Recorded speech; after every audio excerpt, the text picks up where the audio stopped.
டெல்லியில் போராட்டம் நடத்திய மாணவர்கள் மீது துப்பாக்கிச்சூடு நடத்த உள்துறை அமைச்சர் அமித் ஷா உத்தரவிட்டதாக ராகுல் காந்தி கூறியதால் மக்களவையில் கடும் கூச்சல் குழப்பம் ஏற்பட்டது. இதற்கு ராகுல் காந்தி மன்னிப்பு கேட்காததால் அவரது முழு உரையையும் நிகழ்த்த அனுமதிக்கப்படவில்லை.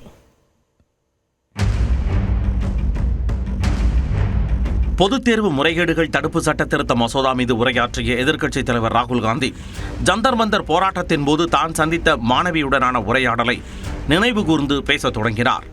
They believe that they are God, that everything that is to be known is known to them.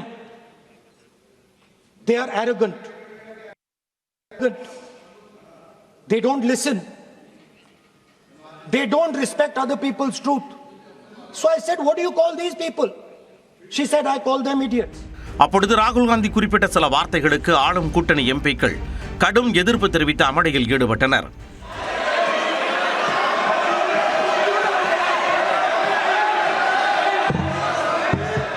நாடாளுமன்ற விவகாரங்கள் துறை அமைச்சர் கிரண் ரிஜிஜு குறுக்கிட்டு அவையில் பயன்படுத்தக்கூடாத வார்த்தைகளை ராகுல் காந்தி கூறுவதாக சபாநாயகரிடம் முறையிட்டார்.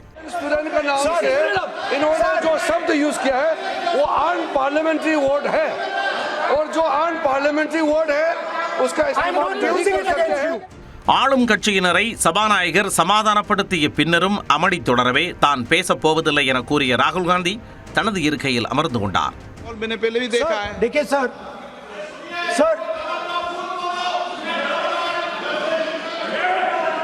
Sir, the moment I open my mouth, the entire opposition starts to shout.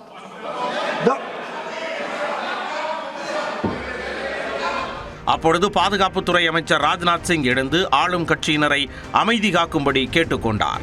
பின்னர் தனது உரையை தொடர்ந்த ராகுல் காந்தி கல்வி அமைச்சகத்தின் ஆன்மாவை RSS தன் கட்டுப்பாட்டில் வைத்துள்ளது என குற்றம் சாட்டினார். Every single university in India today has a vice chancellor from the RSS.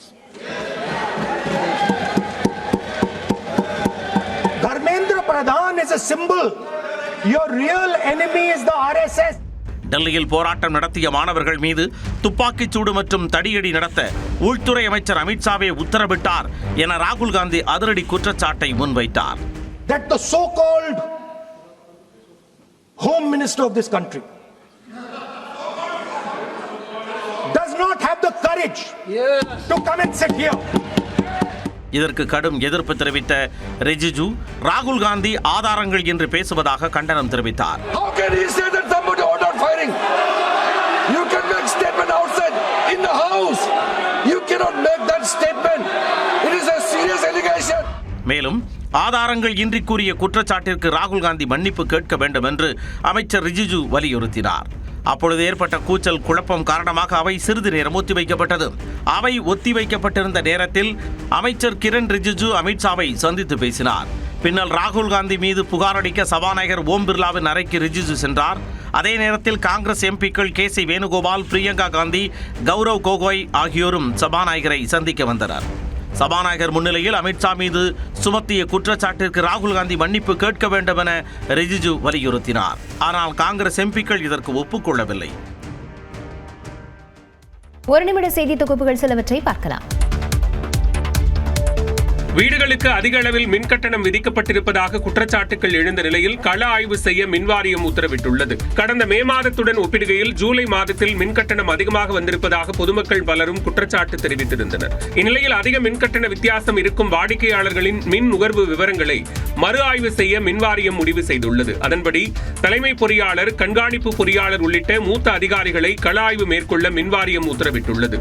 குறிப்பாக மே மாதத்துடன் ஒப்பிடுகையில் ஜூலை மாதத்தில் 3,70,000 இணைப்புகளின் மின் கட்டணத்தில் அதிக வித்தியாசம் இருப்பதாக தெரிவித்துள்ள மின்வாரியம் இதுகுறித்து விசாரணை நடத்தி ஆகஸ்ட் 7ஆம் தேதி அறிக்கை சமர்ப்பிக்க அதிகாரிகளுக்கு அறிவுறுத்தியுள்ளது.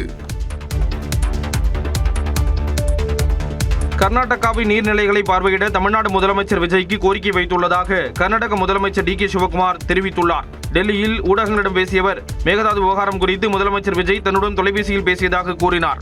ಈ ಮಧ್ಯದಲ್ಲಿ ತಮಿಳುನಾಡು ಚೀಫ್ ಮಿನಿಸ್ಟರ್ ಕೂಡ ಬಂದು ಮಾತಾಡಲಿಕ್ಕೆ ಕೆಲವು ವಿಚಾರಗಳನ್ನ ಮಾತಾಡಲಿಕ್ಕೆ ಇಂಗಿತವನ್ನು ವ್ಯಕ್ತಪಡಿಸಿದ್ದಾರೆ. ನಮ್ಮ ಚೀಫ್ ಸೆಕ್ರೆಟರಿಗೂ ಲೆಟರ್ ಬರೆದಿದ್ದಾರೆ. ನನ್ನ ಹತ್ರನೂ ಫೋನಲ್ಲಿ ಮಾತಾಡಿದ್ದಾರೆ. தொடர்ந்து பேசிய DK சிவகுமார் மேகதாது பகுதிகளை தமிழ்நாடு முதலமைச்சர் பார்வையிட தயார் நிலையில் இருப்பதாக தெரிவித்தார். ರಾಜ್ಯದ ಕಾವೇರಿ ಜಲಾನಯನ ಪ್ರದೇಶದ ಕೂಡ ನೀವು ನೋಡಿ ಅಂತ ಕೂಡ ಒಂದು ರಿಕ್ವೆಸ್ಟ್ ಮಾಡಿದ್ದೇನೆ. ಅದಕ್ಕೆಲ್ಲ ವೀಕ್ಷಣೆ ಮಾಡಲಿಕ್ಕೆ ಹೆಲಿಕಾಪ್ಟರ್ ವ್ಯವಸ್ಥೆ ಎಲ್ಲ ಮಾಡ್ತೀನಿ ಅಂತ ಕೂಡ ಹೇಳಿದ್ದೇನೆ.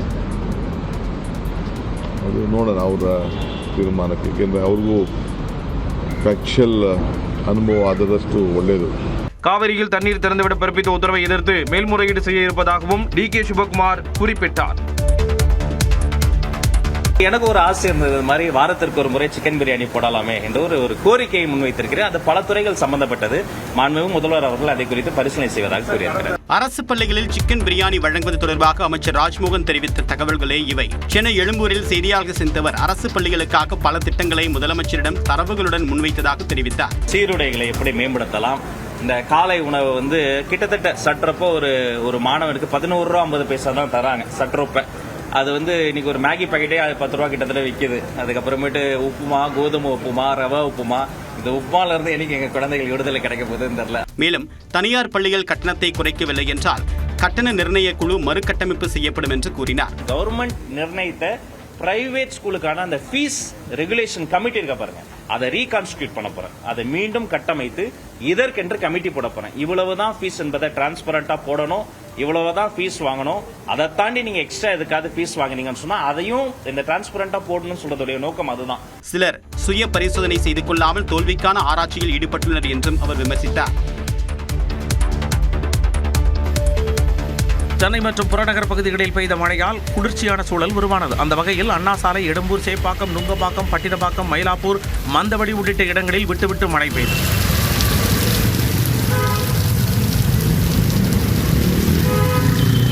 புறநகர் பகுதிகளான தாம்பரம், பல்லாவரம், சேலையூர், வண்டலூர் உள்ளிட்ட இடங்களில் கொட்டித் தீர்த்த கனமழையால் இதமான சூழல் உருவானது.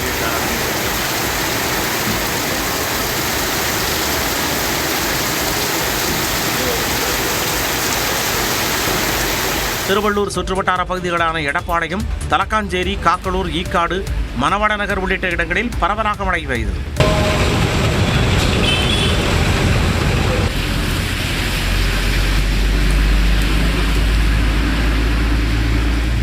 ராணிப்பேட்டை மாவட்டத்தில் வாலாஜாபேட்டை, ஆற்காடு, காவிரிப்பாக்கம் உள்ளிட்ட இடங்களில் பலத்த காற்றுடன் பெய்த மழையால் வாகன ஓட்டிகள் அவதியடைந்தனர்.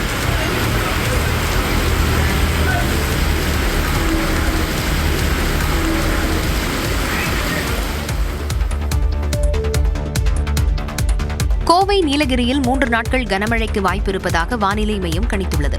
இது தொடர்பாக வானிலை ஆய்வு மையம் வெளியிட்டுள்ள செய்திக்குறிப்பில், தமிழக கடலோர பகுதிகளில் கீழ்மட்ட வளிமண்டலத்தில் பலவீனமான காற்றழுத்த தாழ்வு பாதை நிலவுவதாக தெரிவிக்கப்பட்டுள்ளது. இதன் காரணமாக நீலகிரி, கோவை மாவட்டத்தின் மலைப்பகுதிகளில் இன்று கனமழை பெய்யக்கூடும் எனவும், மேற்கு தொடர்ச்சி மலை மாவட்டங்கள் மற்றும் வடகடலோர தமிழகத்தில் ஓரிரு இடங்களிலும் மிதமான மழைக்கு வாய்ப்பு இருப்பதாகவும் கூறப்பட்டுள்ளது. அதேபோல் நாளை மற்றும் நாளை மறுதினம் கோவை, நெல்லை மாவட்டத்தின் மலைப்பகுதிகள், நீலகிரி, தேனி, கன்னியாகுமரி மாவட்டங்களில் இடி, மின்னல் மற்றும் பலத்த காற்றுடன் கனமழை பெய்ய வாய்ப்பு இருப்பதாகவும், அதே நேரம் மேற்கு தொடர்ச்சி மலை மாவட்டங்கள் மற்றும் வடதமிழக கடலோர பகுதிகளில் மிதமான மழை பெய்யக்கூடும் எனவும் வானிலை மையம் கணித்துள்ளது. தமிழ்நாடு, புதுச்சேரி மற்றும் காரைக்கால் பகுதிகளில் இன்றும் நாளையும் அதிகபட்ச வெப்பநிலை 4 டிகிரி செல்சியஸ் என்ற அளவில் இயல்பை விட அதிகரிக்கக்கூடும் என வானிலை மையம் கூறியுள்ளது. சென்னையை பொறுத்தவரை இன்று வானம் ஓரளவு மேகமூட்டத்துடன் காணப்படும் எனவும், வெயிலின் தாக்கம் 100 டிகிரி ஃபாரன்ஹீட்டை ஒட்டியே இருக்கும் எனவும் வானிலை மையம் கூறியுள்ளது. டாஸ்மாக் முறைகேடு புகாரில் திமுக முன்னாள் அமைச்சர் செந்தில் பாலாஜி தொடர்புடைய 5 இடங்களில் லஞ்ச ஒழிப்புத்துறையினர் சோதனை நடத்தினர். டாஸ்மாக் முறைகேடு நடந்ததாக எழுந்த புகாரில் முன்னாள் அமைச்சர் செந்தில் பாலாஜி, டாஸ்மாக் முன்னாள் நிர்வாக இயக்குநர் மற்றும் அதிகாரிகள் உட்பட 7 பேர் மீது லஞ்ச ஒழிப்புத்துறை வழக்கு பதிவு செய்துள்ளது. 2021ஆம் ஆண்டு கோவை, நீலகிரி, கரூர் உள்ளிட்ட மாவட்டங்களில் 857 பார்களில் டெண்டர் வழங்கியதில் முறைகேடு நடந்ததற்கான ஆதாரம் இருப்பதாக எஃப்ஐஆரில் குறிப்பிடப்பட்டுள்ளது. வெளிநாட்டு மதுபானங்களுக்கு 500 ரூபாய் வரையும், பிற பிராண்டுகளுக்கு 100 ரூபாய் வரையும் கூடுதலாக வசூலிக்கப்பட்டதாக லஞ்ச ஒழிப்புத்துறை தெரிவித்துள்ளது. மேலும் போக்குவரத்து ஒப்பந்தம், மதுபான பிராண்ட் ஒப்பந்தம் உள்ளிட்ட செயல்பாடுகளில் கோடிக்கணக்கில் முறைகேடு நடந்திருப்பதாக கூறியுள்ளது. என்னை பொறுத்த வரைக்கும் நான் உங்ககிட்ட ஒன்று தெளிவாக சொல்கிறேன், மடியில் கனம் இல்லை, வழியில் பயம். அதனால எந்த வழக்காக இருந்தாலும் சரி, எப்படிப்பட்ட சோதனையாக இருந்தாலும் சரி, நாங்கள் நேராக நின்று தைரியமாக எதிர்கொள்வதற்கு தயாராக இருக்கோம். இதன் அடிப்படையில் கரூரில் உள்ள செந்தில் பாலாஜியின் இல்லம், அவரது உதவியாளர் மற்றும் ஆதரவாளர்களுக்கு தொடர்புடைய 5 இடங்களில் அதிகாரிகள் சோதனை நடத்தினர். முன்னதாக சென்னையில் உள்ள விடுதியில் செந்தில் பாலாஜியிடம் 3.5 மணி நேரம் விசாரணை நடந்த நிலையில் முக்கிய ஆவணங்கள் கைப்பற்றப்பட்டதாக கூறப்படுகிறது. கரூர் சம்பவத்தில் உயிரிழந்தவர்கள் குடும்பங்களுக்கு வழங்கப்பட்ட அரசு பணிக்கான ஆணை ரத்து செய்யப்பட்டதை எதிர்த்து தமிழ்நாடு அரசு உச்சநீதிமன்றத்தில் மேல்முறையீடு செய்துள்ளது. கரூரில் கடந்த ஆண்டு தாவிக தலைவர் விஜய் பரப்புரை மேற்கொண்டபோது ஏற்பட்ட கூட்ட நெரிசலில் சிக்கி 41 பேர் உயிரிழந்தனர். இவர்களில் 31 பேரின் குடும்பங்களைச் சேர்ந்தவர்களுக்கு தாவேக அரசு பணி வழங்கியது. கரூர் சென்ற முதலமைச்சர் விஜய் அவர்களுக்கு நேரில் பணி நியமன ஆணைகளை வழங்கினார். இதை எதிர்த்து நாம் தமிழர் மனிதநேய ஜனநாயக கட்சி சார்பில் தாக்கல் செய்யப்பட்ட வழக்கை விசாரித்த உயர்நீதிமன்ற மதுரை கிளை கருணை அடிப்படையில் பணி நியமன விதிகளை மீறி பணி ஆணை வழங்கப்பட்டுள்ளதாக கூறி அரசு பணி வழங்கிய அரசாணையை ரத்து செய்து உத்தரவிட்டனர். இதனை எதிர்த்து தமிழ்நாடு அரசு சார்பில் உச்சநீதிமன்றத்தில் மேல்முறையீடு செய்யப்பட்டுள்ளது. அதில் தமிழ்நாடு அரசு கொள்கை முடிவெடுத்து பணி ஆணை வழங்கியுள்ள நிலையில் அரசின் கொள்கை முடிவுகளில் நீதிமன்றம் தலையிட முடியாது என்பதால் சென்னை உயர்நீதிமன்ற மதுரை கிளை பிறப்பித்த ஆணையை ரத்து செய்ய வேண்டும் என தெரிவிக்கப்பட்டுள்ளது. ஆடி மாத பௌர்ணமியையொட்டி திருப்பதி ஏழுமலையான் கோவிலில் கோவிந்தா முழக்கங்களுக்கு மத்தியில் கருட வாகன புறப்பாடு கோலாகலமாக நடைபெற்றது. திருப்பதி ஏழுமலையான் கோவிலில் ஒவ்வொரு மாதமும் பௌர்ணமி நாளில் இரவு கருட சேவை நடத்தப்படுவது வழக்கமாக உள்ளது. அந்த வகையில் பௌர்ணமி தினமான நேற்று கருட வாகன புறப்பாடு நடைபெற்றது. இதையொட்டி உற்சவர் மலையப்ப சுவாமி கோவிலில் இருந்து புறப்பட்டு வாகன மண்டபத்தை அடைந்து தங்க கருட வாகனத்தில் எழுந்தருளினார். தொடர்ந்து பக்தர்களின் பக்தி கோஷங்களுக்கு இடையே ஏழுமலையானின் கருட வாகன புறப்பாடு மாட வீதிகளில் நடைபெற்றது. சென்னையில் மெட்ரோ ரயில் பணிகளை ஆய்வு செய்த முதலமைச்சர் விஜய் மெட்ரோ ரயிலில் பொதுமக்களுடன் அமர்ந்து ஒன்றாக பயணம் செய்தார்.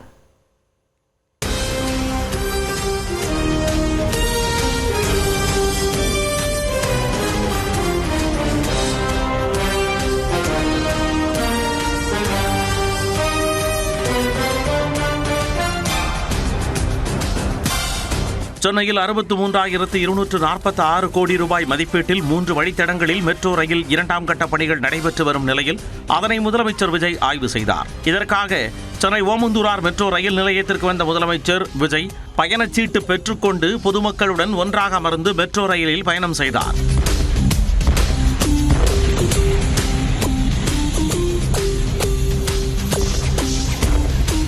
முதலமைச்சரான பிறகு முதல் முறையாக மெட்ரோ ரயிலில் சென்ற முதல்வர் விஜயை கண்டு உற்சாகமடைந்த பொதுமக்கள் அவருடன் கலந்துரையாடியும் செல்பி எடுத்து மகிழ்ந்தனர்.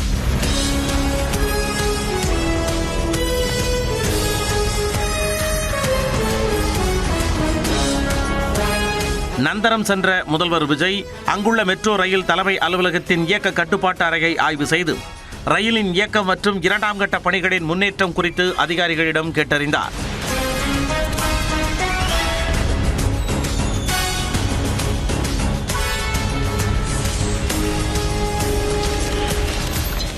நந்தனம் மெட்ரோ ரயில் நிலையத்தின் வெளியே நடந்து வந்த முதலமைச்சர் விஜய்க்கு பொதுமக்கள் உற்சாக வரவேற்பளித்தனர்.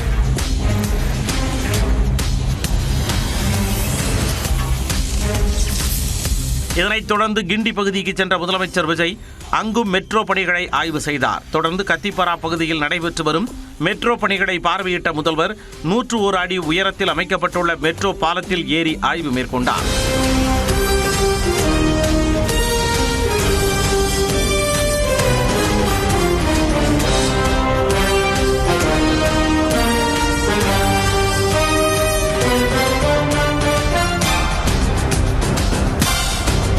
இதன் பிறகு போரூர் மெட்ரோ ரயில் நிலையம் வந்தடைந்த முதலமைச்சர் விஜய் போரூரில் இருந்து பூந்தமல்லி வரை ஓட்டுநர் இல்லாத தானியங்கி மெட்ரோ ரயிலில் பயணம் செய்து ஆய்வு மேற்கொண்டார்.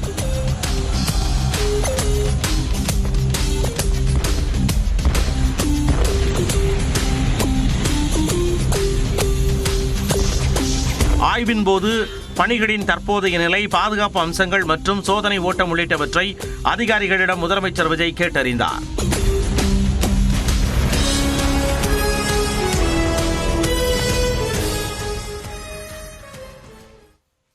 இனி காலை விரைவு செய்திகளை பார்க்கலாம்.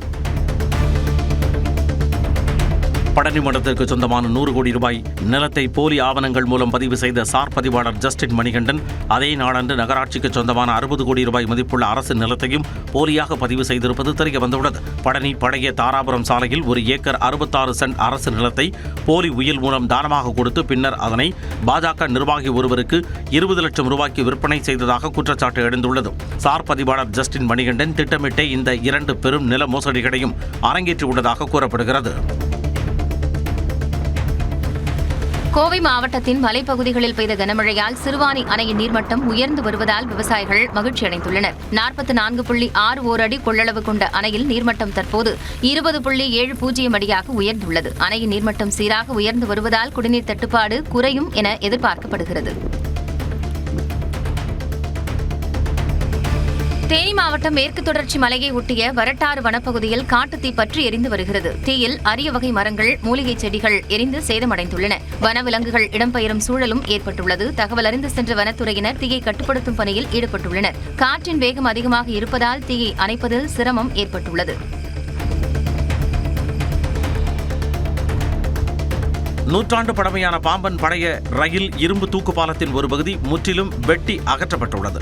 அகற்றப்பட்ட இரும்பு துண்டுகள் பாதுகாப்பின்றி துருப்பிடிக்கும் வகையில் குவிக்கப்பட்டுள்ளதாக பாலத்தை காண வரும் சுற்றுலா பயணிகள் வேதனை தெரிவிக்கின்றனர். தமிழகத்தின் வரலாற்று அடையாளமான இந்த பழைய தூக்கு பாலத்தை பாழாக்காமல் பொதுமக்கள் பார்வைக்கு நினைவுச் சின்னமாக பாதுகாக்க வேண்டும் என சுற்றுலா பயணிகள் மற்றும் உள்ளூர் மக்கள் கோரிக்கை விடுத்துள்ளனர். சென்னை வேளச்சேரி ஏரியில் தூர்வாரும் பணியின் போது மிதவை இயந்திரம் பழுதானதால் 6 மணி நேரம் தவித்த வடமாநில தொழிலாளியை தீயணைப்பு வீரர்கள் மீட்டனர். வேளச்சேரி ஏரியில் ஆகாய தாமரையை அகற்றும் பணி தொடங்கியிருக்கிறது. சில மணி நேரத்தில் மிதவை இயந்திரம் பழுதானதால் வடமாநில ஊழியர் ஹர்தீப் நடு ஏரியில் சிக்கிக் கொண்டார். அதிகாரிகளுக்கு தகவல் தெரிவித்தும் யாரும் உதவ வராத நிலையில் இறுதியில் தகவல் அறிந்த வேளச்சேரி தீயணைப்பு துறையினர் நீந்தி சென்று கயிறு கட்டி அவரை பத்திரமாக மீட்டனர். சென்னையை அடுத்த பூந்தமல்லி ட்ரங்க் சாலையில் சாலை ஓரம் நிறுத்தப்பட்டிருந்த கார் திடீரென தீப்பற்றி எரிந்ததால் பரபரப்பு ஏற்பட்டது.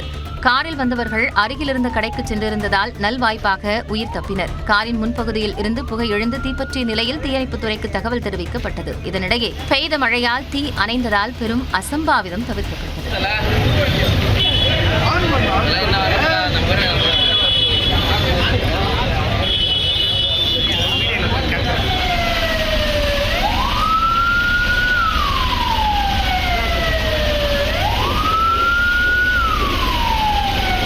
குற்றால அருவிகளில் திடீர் வெள்ளப்பெருக்கு ஏற்பட்டுள்ளதால் பாதுகாப்பு கருதி சுற்றுலா பயணிகள் குளிக்க தடை விதிக்கப்பட்டுள்ளது. இது தொடர்பான விவரங்களுடன் செய்தியாளர் செந்தில் இணைந்திருக்கிறார். செந்தில், முழு விவரங்கள். லாவணியா, தென்காசி மாவட்டம் மேற்கு தொடர்ச்சி மலை அடிவார பகுதியில் அமைந்துள்ள குற்றால அருவிகளில் ஆண்டுதோறும் ஜூன், ஜூலை, ஆகஸ்ட் மாதங்களில் சீசன் காலமாகும். அப்போது இங்குள்ள குற்றால மெயின் அருவி, ஐந்தருவி, புலியருவி, சிற்றருவி, பழைய குற்றாலம் உள்ளிட்ட அருவிகளில் ஆர்ப்பரித்து வரும் தண்ணீரில் குளிப்பதற்கு தினம்தோறும் ஆயிரக்கணக்கான சுற்றுலா பயணிகள் பல பகுதிகளில் இருந்து வருகை புரிந்து அருவியில் குளித்து செல்வது வழக்கம். இந்த நிலையில் இந்த ஆண்டு சீசன் என்பது முன்கூட்டியே துவங்கியதை அடுத்து அனைத்து அருவிகளிலும் சுற்றுலா பயணிகள் குளித்து மகிழ்ந்து சென்றனர். மேலும் அவ்வப்போது வெயிலின் தாக்கம் அதிகரித்ததன் காரணமாக மீண்டும் அனைத்து அருவிகளிலும் தண்ணீர் வரத்து குறைவாக காணப்பட்டது. இதனால் சுற்றுலா பயணிகள் ஏமாற்றம் அடைந்த நிலையில் நேற்று நள்ளிரவு முதல் தொடர்ந்து மேற்கு தொடர்ச்சி மலைப்பகுதிகளில் பெய்த கனமழையின் காரணமாக பிரதான அருவியான குற்றாலம் மெயின் அருவி மற்றும் ஐந்தருவிகளில் திடீர் காற்றாற்று வெள்ளப்பெருக்கு ஏற்பட்டுள்ளது. இதன் காரணமாக சுற்றுலா பயணிகள் அருவியில் குளிப்பதற்கு தடை விதிக்கப்பட்டுள்ளதால் ஏராளமான சுற்றுலா பயணிகள் அருவிக்கரையில் ஓரமாக நின்று செல்போனில் புகைப்படம் எடுத்து மகிழ்கின்றனர். மேலும் அருவிக்கரையில் அருவியில் சென்று உள்ளே ஆனந்தமாக குளிக்க முடியாமல் ஏமாற்றத்துடன் காத்திருக்கின்றனர். இருப்பினும் பழைய குற்றால அருவி மற்றும் புலி அருவிகளில் தற்போது குளித்து மகிழ்ந்து செல்கின்றனர். லாவண்யா, விவரங்களுக்கு நன்றி செந்தில்.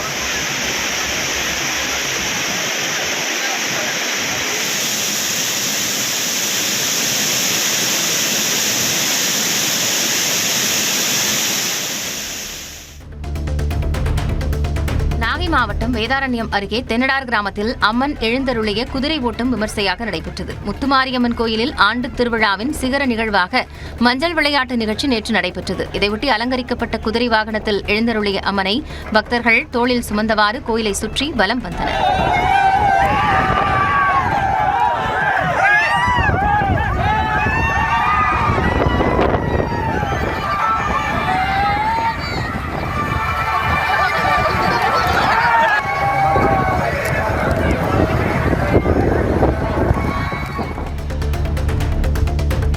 கோவை மாவட்டம் வால்பாறை அருகே ரொட்டிக்கடை பகுதியில் வனத்தை விட்டு வெளியேறிய சிறுத்தை சாலையில் உய்யாரமாக நடந்து சென்ற காட்சி சமூக வலைதளங்களில் பரவி வருகிறது. சிறுத்தையின் நடமாட்டத்தால் அப்பகுதி மக்கள் அச்சமடைந்துள்ளனர். பொள்ளாச்சி வால்பாறை சாலையில் செல்லும் சுற்றுலா பயணிகள் மற்றும் பொதுமக்கள் பாதுகாப்புடன் பயணிக்கவும் வாகனங்களை தேவையின்றி நிறுத்த வேண்டாம் என்றும் ஆனைமலை புலிகள் காப்பக வனத்துறையினர் எச்சரித்துள்ளனர்.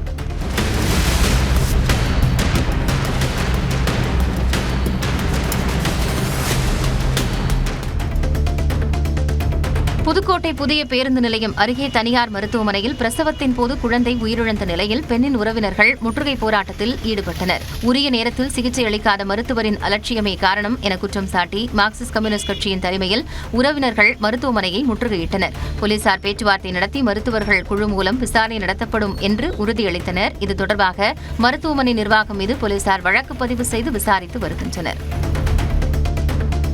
திண்டுக்கல் அருகே வக்கம்பட்டி ஆலய திருவிழா வெடிவிபத்தில் சிகிச்சை பெற்று வந்த மேலும் ஒருவர் உயிரிழந்தார். கடந்த 22ஆம் தேதி பட்டாசுகள் குவியலில் தீப்பொறி விழுந்து வெடித்ததில் 15 பேர் காயமடைந்தனர்.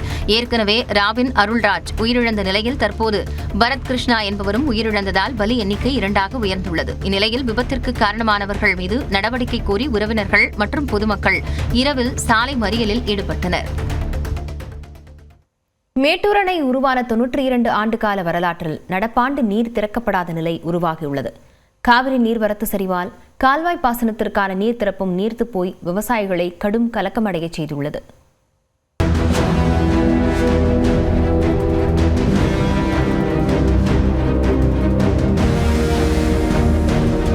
மேட்டூர் அணை மூலம் தஞ்சை உள்ளிட்ட 12 காவிரி டெல்டா மாவட்டங்களில் சுமார் 16 லட்சம் ஏக்கர் விளைநிலங்கள் பாசன வசதி பெறுகின்றன.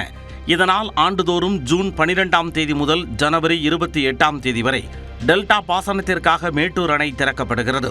அணையின் நீர்மட்டம் 90 அடியாகவும் நீர்வரத்தும் இருப்பும் திருப்திகரமாக இருந்தால் பருவமழையை எதிர்நோக்கி குறுவை பாசனத்திற்கு நீர் திறக்கப்படுவது வழக்கம். ஆனால் நடப்பாண்டு மேட்டூர் அணையின் நீர்மட்டம் 79 அடிக்கு கீழும் நீர்வரத்து வெறும் 54 கன அடியாகவும் சரிந்ததால் கடந்த ஜூன் 12ஆம் தேதி குறுவை சாகுபடிக்கு நீர் திறக்கப்படவில்லை. இதனால் தண்ணீருக்காக காத்திருந்த டெல்டா விவசாயிகள் ஏமாற்றமடைந்தனர். அதேபோல் சேலம், நாமக்கல், ஈரோடு மாவட்டங்களில் உள்ள சுமார் 45,000 ஏக்கர் நிலங்கள் பயன்பெறும் வகையில் ஆண்டுதோறும் ஆகஸ்ட் முதல் வாரம் கால்வாய் பாசனத்திற்காக மேட்டூர் அணையின் கிழக்கு மற்றும் மேற்கு கால்வாயில் தண்ணீர் திறக்கப்படும். நடப்பாண்டு அதற்கும் வாய்ப்பில்லை என தகவல் வெளியாகி விவசாயிகளை கலக்கமடைய செய்துள்ளது. மேட்டூர் அணை உருவாக்கப்பட்ட 92 ஆண்டுகளில் நீர் திறக்கப்படாத சூழல் உருவானது விவசாயிகளிடையே அதிருப்தியை ஏற்படுத்தியுள்ளது. இதற்கு முன் இதுபோன்ற வறட்சி காலங்களில் தாமதமாக நீர் திறக்கப்பட்ட நிலையில் நடப்பாண்டும் அதுபோன்றதொரு சூழல் அமையுமா என விவசாயிகள் எதிர்பார்க்கின்றனர். கடந்த 2021ஆம் ஆண்டு அணையின் நீர்மட்டம் 97 அடியாக இருந்தபோது திட்டமிட்டபடி ஜூன் 12ஆம் தேதி நீர் திறக்கப்பட்டது. அதே நேரம் 2022ஆம் ஆண்டில் கர்நாடகாவில் முன்கூட்டியே பெய்த பருவமழையால் அணையின் நீர்மட்டம் 117 அடியை எட்டியதும் வழக்கத்தை விட மே 24ஆம் தேதியே நீர் திறக்கப்பட்டது. 2023ஆம் ஆண்டில் அணை நீர்மட்டம் 103 அடியாக இருந்ததால் ஜூன் 12ஆம் தேதி நீர் திறக்கப்பட்டது. ஆனால் காவிரி நீர்வரத்து குறைவால் ஜனவரி 28க்கு பதிலாக அக்டோபர் 10ஆம் தேதியே நீர் திறப்பு நிறுத்தப்பட்டது. 2024ஆம் ஆண்டு காவிரி நீர்வரத்து குறைவால் ஜூலை 28ஆம் தேதி மேட்டூர் அணை திறக்கப்பட்டது. அதே நேரம் 2025ஆம் ஆண்டில் காவிரி நீர்வரத்து அதிகரித்து மேட்டூர் அணை நிரம்பியதால் திட்டமிட்டபடி ஜூன் 12இல் நீர் திறக்கப்பட்டது. நடப்பாண்டு நீர்வரத்து சரிவால் மேட்டூர் அணையின் பல்வேறு பகுதிகள் வறண்டு காட்சியளிக்கின்றன. தற்போதைய நீர் இருப்பான 73 அடியை திறந்தாலும் கடைமடையை நீர் சென்றடைய வாய்ப்பில்லை என அதிகாரிகள் கூறுகின்றனர். அதே நேரம் நீர் திறக்கப்படாததால் நிலத்தடி நீர் குறைந்து குறுவை சாகுபடி கடுமையாக பாதித்துள்ளதாக விவசாயிகள் வேதனை தெரிவிக்கின்றனர். மத்திய அரசாங்கத்தில் இருந்தும் ஒழுங்குமுறை ஆணையத்தில் இருந்து திருப்பி தண்ணி திறந்துட சொல்லியிருக்காங்க. ஆனால் இது வரைக்கும் கர்நாடக அரசு அதை செவிசாய்க்கல. தமிழ்நாடு அரசு அதுக்கான முயற்சி எடுத்து மேட்டூர் அணைக்கு தண்ணீர் கொண்டு வந்தால் தான் கீழே இருக்கிற விவசாய நிலையமெல்லாம் பாசனம் செய்ய முடியும். பெரும்பாலும் ஆடி கடைசிக்குள்ளே நம்ம தாங்க டேம்பு. ஆடி கடைசி ஆச்சுன்னா அப்புறமேலு அதுக்குண்டான தென்மேற்கு பருவமழையுடைய வெயில் குறைஞ்சதுனால தண்ணி வரத்துக்கு வாய்ப்பு கம்மி தான். காவிரி விவகாரத்தில் தமிழக அரசு விரைந்து செயல்பட்டு கர்நாடக அரசுடன் பேச்சுவார்த்தை நடத்தி நீர் திறப்பை உறுதி செய்ய வேண்டும் என விவசாயிகள் கோரிக்கை விடுத்துள்ளனர். இனி காலை விரைவு செய்திகளை பார்க்கலாம். சென்னை புறநகர் பகுதிகளான பூந்தமல்லி, போரூர், குன்றத்தூர், மாங்காடு, திருமழிசை, திருவேற்காடு, மதுரவாயல் உள்ளிட்ட பகுதிகளில் இரவில் கனமழை பெய்தது. பனி முடிந்து வீடு திரும்பிய வாகன ஓட்டிகள் மழையில் நனைந்தபடியே சென்றனர். தாழ்வான சாலைகளில் ஆங்காங்கே மழைநீர் தேங்கியது. தொடர் வெப்பத்தால் அவதிப்பட்டு வந்த நிலையில் திடீர் மழையால் புறநகர் பகுதிகளில் குளிர்ச்சியான சூழல் நிலவியது. நீட் தேர்வை ரத்து செய்ய வலியுறுத்தி கோவை வடவள்ளியில் முற்போக்கு இயக்கங்கள் சார்பில் கண்டன ஆர்ப்பாட்டம் நடைபெற்றது. கிராமப்புற மற்றும் எளிய பின்னணி கொண்ட மாணவர்களின் மருத்துவ கனவை சிதைப்பதால் நீட் தேர்வை உடனடியாக ரத்து செய்ய வேண்டும் என்றும் மாணவர்களின் நலனை புறக்கணிக்கும் மத்திய அரசை கண்டித்தும் இந்த ஆர்ப்பாட்டத்தில் முழக்கங்கள் எழுப்பப்பட்டன. நீட் தேர்வில் மட்டுமில்லாமல் புதிய கல்வியை கொண்டு வந்து இந்தியை புகுத்துவது மட்டுமில்லாமல் எண்ணற்ற மற்ற திட்டங்களை கொண்டு வந்து விஸ்வகர்மா என்ற திட்டத்தை கொண்டு வந்து ஏழை எளிய மக்கள் அவங்க குலத்தொழிலுக்கே போற மாதிரி அப்படி செய்யறாங்க. இந்த கல்வி வந்து மாநில பட்டியலுக்கு வந்தா தான் இதில் தடுத்து நிறுத்த முடியும். ராணிப்பேட்டை மாவட்டம் சோளிங்கர் பில்லாஞ்சி பகுதியில் உள்ள குப்பை கிடங்கில் இரவு பயங்கர தீ விபத்து ஏற்பட்டது. மர்ம நபர்கள் தீ வைத்ததாக கூறப்படும் நிலையில் குப்பைகள், மின்சார கம்பிகள், மரங்கள் மற்றும் வாகனங்கள் தீயில் சேதமடைந்தன. தீயணைப்பு வீரர்கள் நீண்ட நேரம் போராடி தீயை கட்டுக்குள் கொண்டு வந்தனர். தீ விபத்தால் அப்பகுதி முழுவதும் புகைமூட்டம் சூழ்ந்து பொதுமக்கள் அவதியடைந்தனர்.